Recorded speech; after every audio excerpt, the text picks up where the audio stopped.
আমাদের সাথে অতিথি হিসেবে যুক্ত আছেন প্রথম আলোর যুগ্ম সম্পাদক সোহরাব হাসান। সোহরাব হাসান, আপনাকে স্বাগত। আপনি আমাদের সাথে সঙ্গে সঙ্গে আপনিও শুনছিলেন নতুন বাংলাদেশের ইশতেহার ঘোষণাপত্র। ইশতেহারের যে ঘোষণাপত্র, সোহরাব হাসান, আপনি যদি আমাকে শুনে থাকেন, যে ঘোষণাপত্র এখন পর্যন্ত শোনা গেল 12টার মতো বোধহয় আমরা শুনতে পেলাম, কি পেলেন, কেমন মনে হচ্ছে? না, প্রথমত হচ্ছে এটি তো তাদের নির্বাচনী ইশতেহার। হ্যাঁ, আমার কাছে তাই মনে হচ্ছিল। রাইট, জি।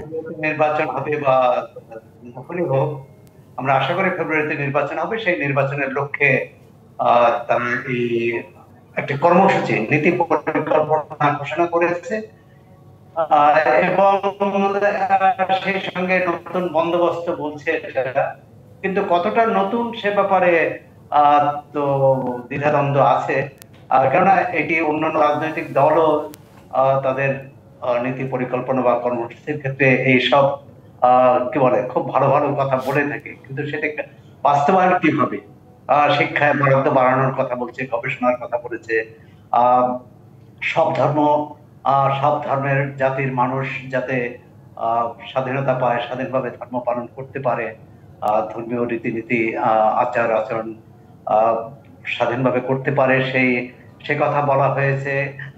ফ্যাসিবাদী ব্যবস্থা অর্থাৎ স্বৈরতান্ত্রিক ব্যবস্থা যাতে পুনরাবির্ভাব না ঘটে সে ব্যাপারে জবাবদিহি, যে কথাটি সব রাজনৈতিক দল বলে, এরাও বলেছেন যে জবাবদিহি এবং স্বচ্ছতা, শাসন পরিচালনার ক্ষেত্রে জবাবদিহি, স্বচ্ছতা।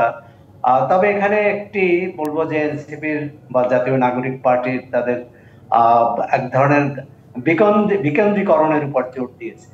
শাসন ব্যবস্থা বা শাসন কাঠামোটি শুধু ঢাকায় কেন্দ্রে সীমাবদ্ধ না রেখে তারা এটি স্থানীয় পর্যায়ে নিয়ে যাওয়ার এবং স্থানীয় সরকার ব্যবস্থাকে শক্তিশালী করার কথা বলেছে।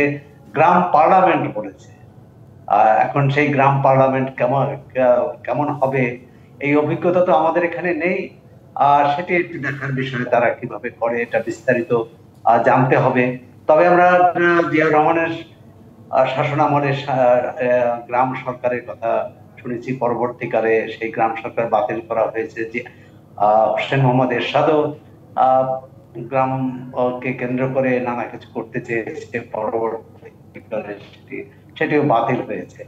আসলে আমাদের যে প্রশাসনিক কাঠামো, সেই কাঠামোটা কতটা বিকেন্দ্রীকরণ করা যায়, এটি শুধু সেখানে একটি একদম পরিষ্কার। মানে আমার মনে হয় বিরতিতে আপনার মন্তব্য শুনলাম, আরো অনেকগুলো ডিক্লারেশন আছে ওদের, 24টা। তো এখন আবারও এনসিপির আহ্বায়ক নাহিদ ইসলাম তাদের ইশতেহার ঘোষণা শুরু করেছেন আজানের বিরতির পরে। আমরা আবার চলে যাচ্ছি। আপনাকে অনেক ধন্যবাদ আমাদেরকে সময় দেওয়ার জন্য।